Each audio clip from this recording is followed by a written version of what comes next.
Hey everybody, TacticAngel here, back on the PlayStation 4, talking about World of Warships Legends. Today we're going to be doing some Legends news. This includes news for my channel, the Wargaming stream, patch notes, and finally my thoughts on the Atago campaign.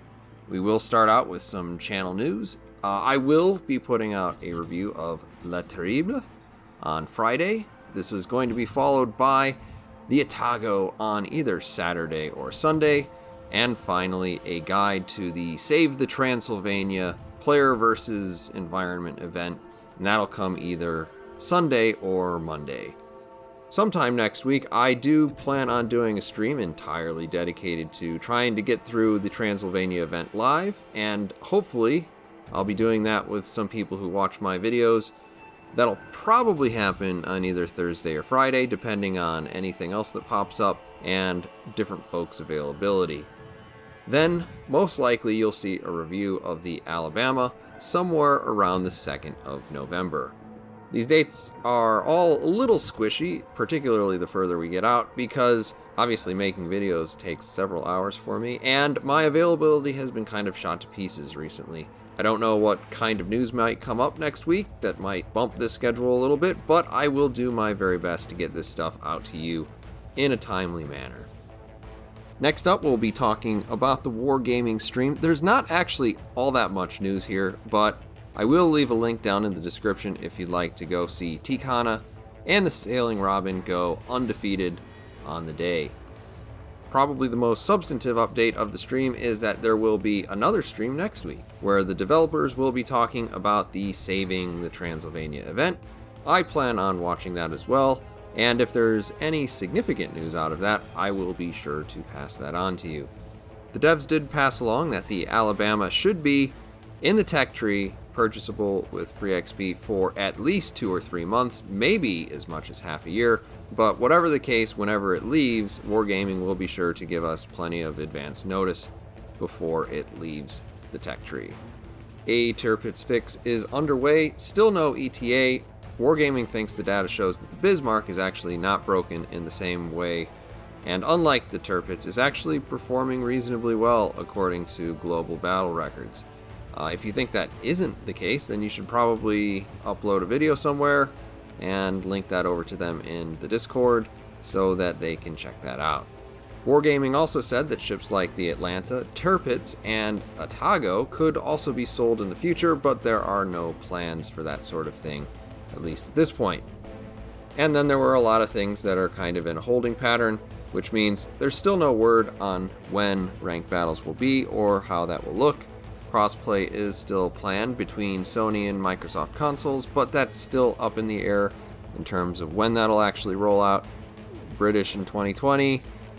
Aircraft carriers will be looked at also probably in 2020, though that last one sounds more and more like maybe than it has in past months. As for the patch notes, I'm going to try to get through this stuff relatively quickly, but if you want to reach the full patch notes, they are linked again below.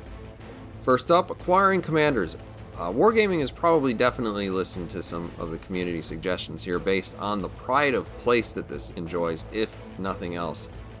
In any case, I think most players are probably unsatisfied with the commander system up to this point, myself included, since all of us probably have 1 or 2 commanders that we really want, but just can't seem to get. So right now you can actually go into the store and buy some commanders. Looks like for the time being they're just trying to get a feel for if this system is going to work.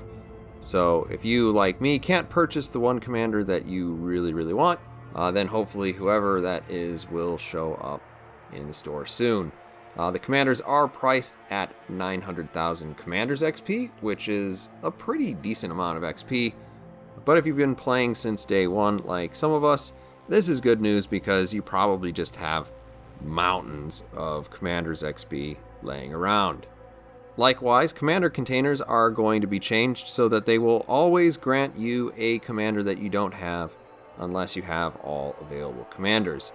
After that, you should receive a random personal commendation to make your commanders legendary, or even more legendary.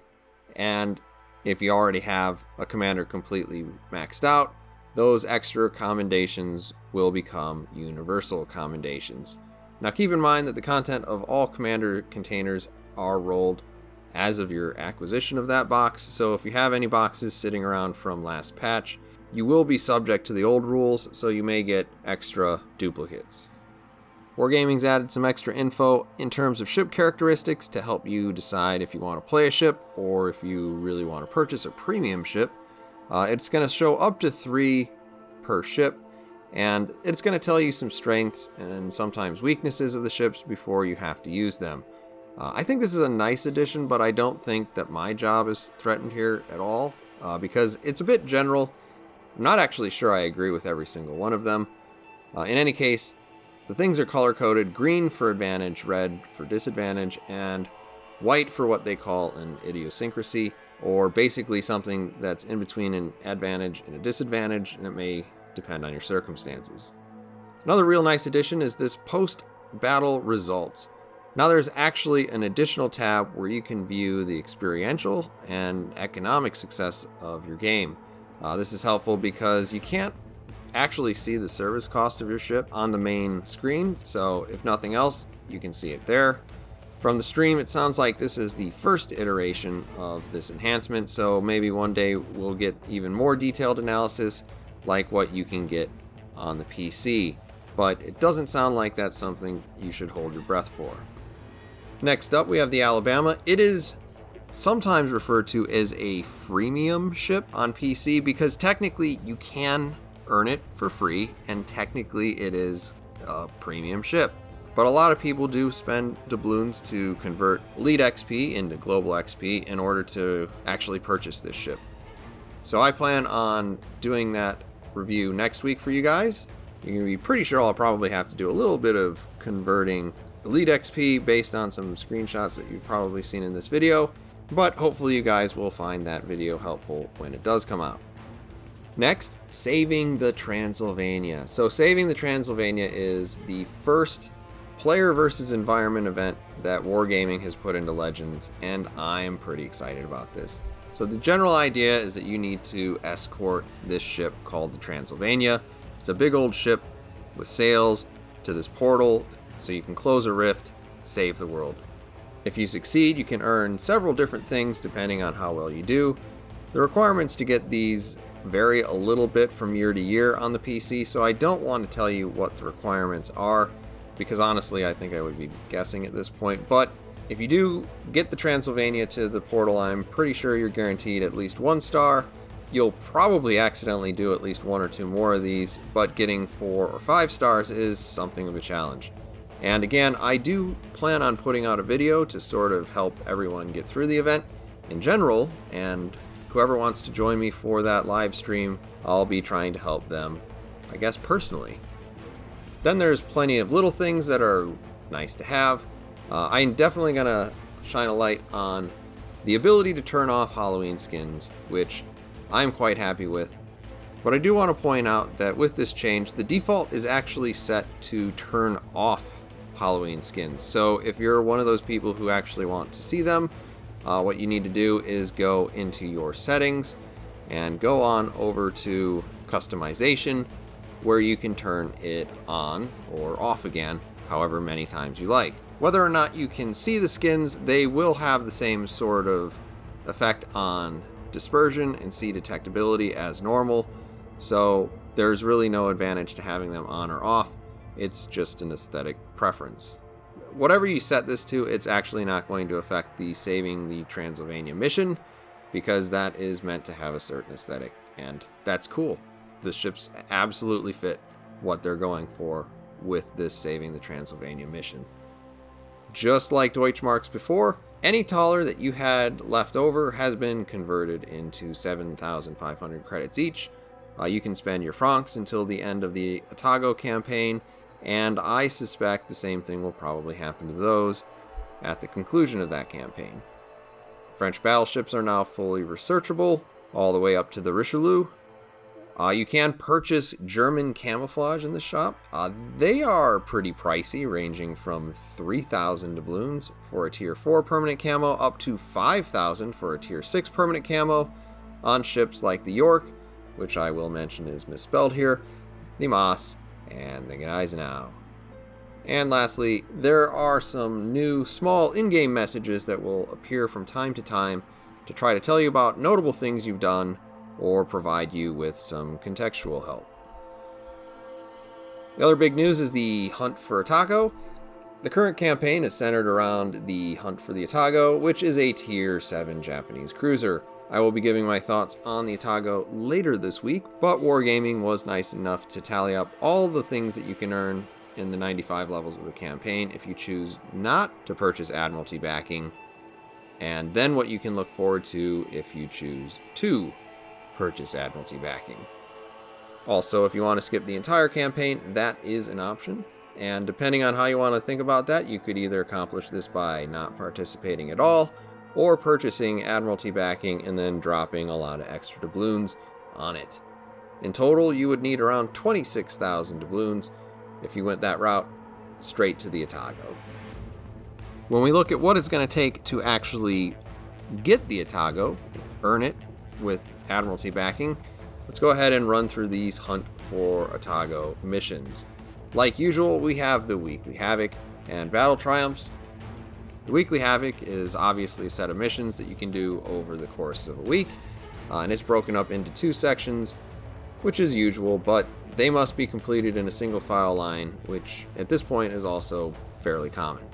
First come the Endurance Trials. These waffle back and forth between being able to complete in AI and standard battles, or just standard battle modes. They are win 3 games, earn 10,000 XP before bonuses, earn 2,000 global XP, earn 25,000 XP, and earn 2 million credits. None of these require any particular ship to use, and for the most part, you should just use whatever ship you feel best in. After you've completed the Endurance Trials, you can do the Shakedown Trials. All of these have to be accomplished in standard battles, so if that really isn't your thing, I would recommend not buying Admiralty backing unless you also want to buy your way through the rest of the campaign too. In terms of what you're going to have to do over the course of a week, you need to, in 3 battles, place in the top 4 of your team by experience received. You do not need to do this in any particular class or with any particular nation, so that's kind of nice. After that, we are going to jump into some nation requirements. So next up is destroy 8 ships. You have to do this in United States ships. The dreaded capture, or assist in capture, stuff is back. And this time it is back to the UK ships again. Since you functionally only have the choice between UK destroyers, battleships, or the Danae, which is pretty close to a piñata that gives away experience to the enemy team in the hands of most people. This pretty much means that the capture the base missions are the same that we got with the Tirpitz campaign that everyone hated, and yes, that does mean I recommend that you use destroyers. After that, you'll be asked to do 100,000 damage with ship torpedoes, which is actually new, I think.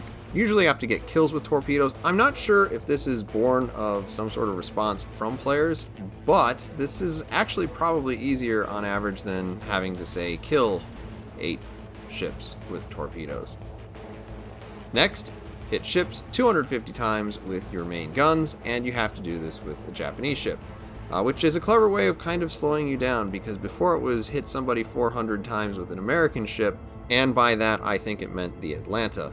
In terms of Japanese ships with good rates of fire, you're probably going to end up looking at high-tier cruisers like the Myoko, Mogami, or I guess Atago, though if you're using the Atago, that kind of defeats the whole purpose of the campaign. And finally, do 600,000 damage to enemy ships with French boats. You almost can't go wrong anywhere here, so have fun. In addition to the Weekly Havoc, you have the Battle Triumphs. These are missions that last the course of the campaign, so these are things you're going to have to accomplish over the next 5 weeks.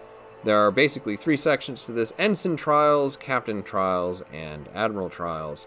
You have to complete all the Ensign Trials before you can complete any of the Captain Trials, and then, of course, you have to complete all the Captain Trials before you complete any of the Admiral Trials. So essentially, this is 15 missions that you have to do one at a time.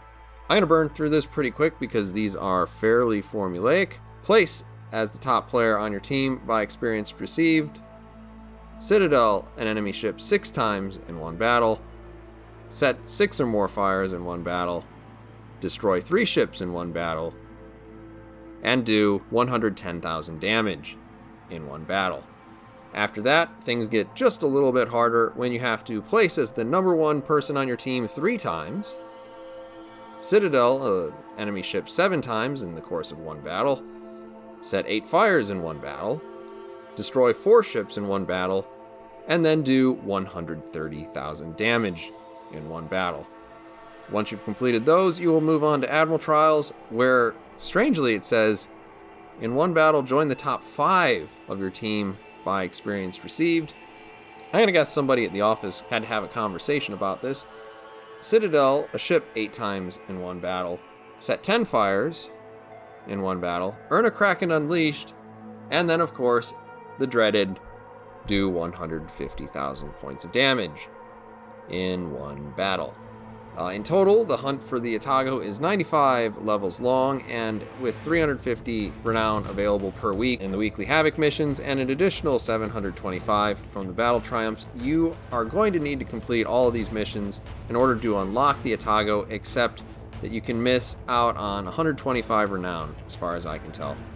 Which basically means that you can miss the 150,000 damage game and maybe one other weekly mission, or possibly as many as 3 weekly missions as long as you miss them all on the same week, I think. I'm usually off on this by like 1, so there's a margin of error. That said, the hunt for Atago is significantly harder than the hunt for the Tirpitz. Most of the weekly missions require you to do more, and with the exception of the first Admiralty trial, which I am almost certain is a mistake, every mission in the Battle Triumphs is at least as hard as it was during the Tirpitz campaign. So please take that into consideration as you plan out if you want to participate in this campaign. As always, you don't need to purchase the Admiralty backing immediately. You should be given any rewards that you would have already earned retroactively if you decide to purchase it at any point during the campaign, so you can kind of wait and see if you're going to be able to do it, if you're going to have enough time, or if you have the money left over and you want to buy your way out towards the end. Once again, I hope to be back with you guys later this week with a review of the Atago to see if she's really worth the effort. Please join me on that. Thank you everybody for listening though, and I'll see you guys on the next one.